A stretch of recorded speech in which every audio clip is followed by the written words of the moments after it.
Yes, all students, a very good afternoon, and I wholeheartedly welcome you all for Enlightened Educators. And today we are here with another update regarding the VTUB, that is, second and fourth semester examinations, right?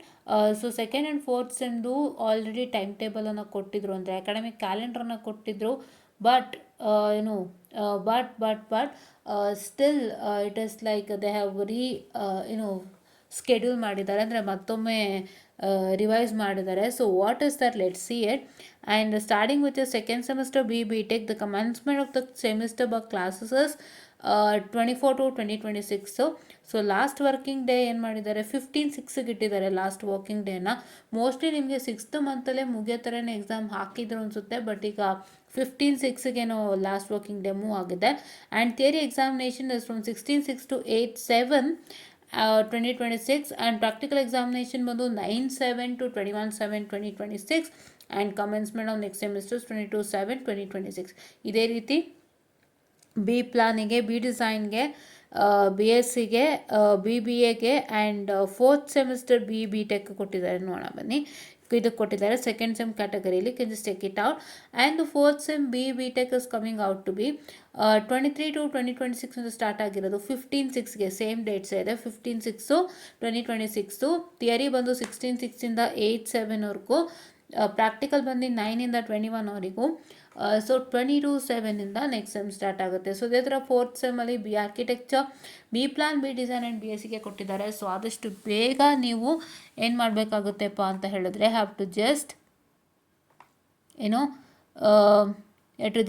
Work it out, ಓಕೆನಾ. So ಇದನ್ನು ನೀವು ಮಾಡ್ಕೊಳ್ಳಿ. And ಇನ್ನೊಂದು ಏನಪ್ಪ ಅಂತ ಹೇಳಿದ್ರೆ so what is the matter is, ಯಾರೆಲ್ಲ fourth sem ಮಕ್ಕಳಿದ್ದೀರಿ, so we are working out with you all. So already ನಾವು ಕಂಟ್ರೋಲ್ ಸಿಸ್ಟಮ್ಗೆ ವೀಡಿಯೋಸನ್ನು ರಿಲೀಸ್ ಮಾಡಿರೋಂಥದ್ದು, EMFTಗೆ ಒಂದಿಷ್ಟು ವೀಡಿಯೋಸ್ನ ರಿಲೀಸ್ ಮಾಡಿರೋಂಥದ್ದು. And in a Telegram channel we have uploaded one of the best notes for EMFT. So I kindly request you to join into our group Enlightened Educators in the Telegram, and please do make sure that you get the material so that it will help you a lot. Material ಸಾಕು 100 marks ತೊಗೊಳಕ್ಕೆ. EMFT ಯಾರು ಭಯ ಬೀಳೋಂಥ ಅವಶ್ಯಕತೆ ಇಲ್ಲ. Have that material with you. 100% ನಿಮಗೆ ಯಾವುದೇ ಥರ ಭಯ ಇರೋದಿಲ್ಲ. ಒಂಥರ ದೇವ್ರ ಯಂತ್ರ ಕಟ್ಕೊಂಡ್ರೇನು ಭಯ ಆಗಲ್ಲ ಅಂತಾರಲ್ಲ, ಹಾಗೆ ಅದು ಅದೊಂಥರ ನಿಮಗೆ ರಕ್ಷಾ ಕವಚದ ಥರ ನೋಟ್ಸು. ತುಂಬ ಚೆನ್ನಾಗಿದೆ. ನಾನು ಜಸ್ಟ್ ಏನಂತ ಹೇಳ್ತಾರೆ, ಇದು ಮಾಡೋಕ್ಕೆ ಅಂತ ಹೇಳ್ತಿಲ್ಲ, ಅಂದರೆ ತುಂಬ ಜನ ಏನು ಹೇಳ್ತಾರೆ ಅಂದರೆ ತುಂಬ ಓವರಾಗಿ ಹೊಗಳ್ಕೊಂಡು ಹೇಳ್ತಾರೆ, ಆ ಥರ ಎಲ್ಲ ಇಲ್ಲ. This is very much real that this notes is helping us a lot. And ನನಗೂ ಹೆಲ್ಪ್ ಮಾಡ್ತು, ನಿಮಗೂ ಹೆಲ್ಪ್ ಮಾಡುತ್ತೆ. ಏನೂ ಬೇಡ, ಯಾವ ನೋಟ್ಸು ಬೇಡ, ಇದೊಂದೇ ಸಾಕು. ಅದು ಡಂಕನ್ ವಿ ಗೌಡ ಅವ್ರದ್ದು, ಅಲ್ಲಿ ನಾನು ಗ್ರೂಪಲ್ಲಿ ಹಾಕಿದ್ದೀನಿ, ಚೆಕ್ಔಟ್ ಮಾಡ್ಕೊಳ್ಳಿ. ಆ್ಯಂಡ್ ಕಂಟ್ರೋಲ್ ಸಿಸ್ಟಮ್ಗೆ ನಮ್ಮ ಒಂದು ಪ್ಲೇಲಿಸ್ಟ್ ಇದೆ. So please to check out the playlist without fail. ಎಲ್ಲ ಥರ ಕ್ವಶನ್ಸ್, ಇಂಪಾರ್ಟೆಂಟ್ ಕ್ವಶನ್ಸ್ ಆಗ್ಬೋದು, ಇಲ್ಲ ಅಂತ ಹೇಳಿದ್ರೆ ಥಿಯರಿಯಲ್ಲಿ ಇಂಪಾರ್ಟೆಂಟ್ ಕ್ವಶನ್ಸ್ ಎಲ್ಲ ಒಂದಿಷ್ಟು ಮೆನ್ಷನ್ ಮಾಡಿದ್ದೀವಿ. ಸೊ ಅದನ್ನು ನೋಡ್ತಾ ಇರಿ ಅವಾಗ. ಸೊ ನಿಮ್ಮ ಇಂಟರ್ನಲ್ ಟೈಮಲ್ಲಿ ಏನೇನು ಕ್ವಶನ್ಸ್ಗಳು ಬೇಕಾಗುತ್ತೆ, ಏನೇನು ಬರುತ್ತೆ ಅನ್ನೋದೆಲ್ಲ ಅಲ್ಲೇ ಆಲ್ಮೋಸ್ಟ್ ಇರುತ್ತೆ, ನೀವು ನೋಡ್ಕೊಂಡು ಅದನ್ನು ಮಾಡ್ಕೋಬೋದು. ಆ್ಯಂಡ್ ಆದಷ್ಟು ಈ ಟೈಮ್ ಟೇಬಲ್ನ ಅವಾಯ್ಡ್ ಮಾಡಿ, ಫಾಲೋ ಅಪ್ ಮಾಡಿ.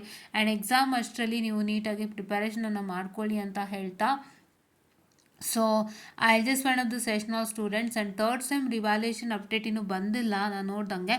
ಸೊ ಅದು ಕೂಡ ಆದಷ್ಟು ಬೇಗ ಬರುತ್ತೆ. ಸೊ ದಯವಿಟ್ಟು ವೆಯ್ಟ್ ಮಾಡಿ. ಆ್ಯಂಡ್ ಯಾರೆಲ್ಲ ರಿವ್ಯಾಲ್ಯೂಯೇಷನ್ಗೆ ಹಾಕಬೇಕು ಅಂತ ಕಾಯ್ತಿದ್ದೀರಾ, ದಯವಿಟ್ಟು please do make sure that you all people be more practical while applying for evaluation. ನಾನು ಸುಮ್ಮನೆ ರಿವ್ಯಾಲ್ಯೂಯೇಷನ್ಗೆ ಹಾಕ್ಬಿಡ್ತೀನಿ, ನನಗೆ ಏನಾಗುತ್ತೆ ನೋಡೋಣ, ಇನ್ನೊಂದು 4 ಮಾರ್ಕ್ಸು ಇಲ್ಲ 5 ಮಾರ್ಕ್ಸು ತಾನೇ ಬಿಡು ನಾನು ಹಾಕ್ತೀನಿ, ಆ ಥರ ಥಿಂಕ್ ಮಾಡಿಬಿಡಿ. ನೀವು ಪರ್ಫೆಕ್ಟಾಗಿ ಬರೆದಿದ್ದೀರಾ ಅಂದರೆ ದಯವಿಟ್ಟು ರಿವ್ಯಾಲ್ಯೂಯೇಷನಿಗೆ ಹಾಕಿ. ಇಲ್ಲ ಅಂತಂದರೆ ಏನು ಬೇಡ, ರಿವ್ಯಾಲ್ಯೂಯೇಷನ್ಗೆ ಹಾಕೋಂಥದ್ದು ಬೇಡ. ಯಾಕಂದರೆ ಸುಮ್ಮನೆ ರಿಸ್ಕ್ ತಗೋತೀರಾ. ಅವರು ಪಾಸ್ ಮಾಡಿಲ್ಲ ಅಂದಾಗ ನಿಮ್ಮ 400 ರೂಪಾಯಿ ಒಂದು ವೇಸ್ಟ್ ಆಗುತ್ತೆ. 600 ಅನಿಸುತ್ತೆ mostly, because revaluation 600, photo copy 400 ಅಂತ ಕಾಣುತ್ತೆ.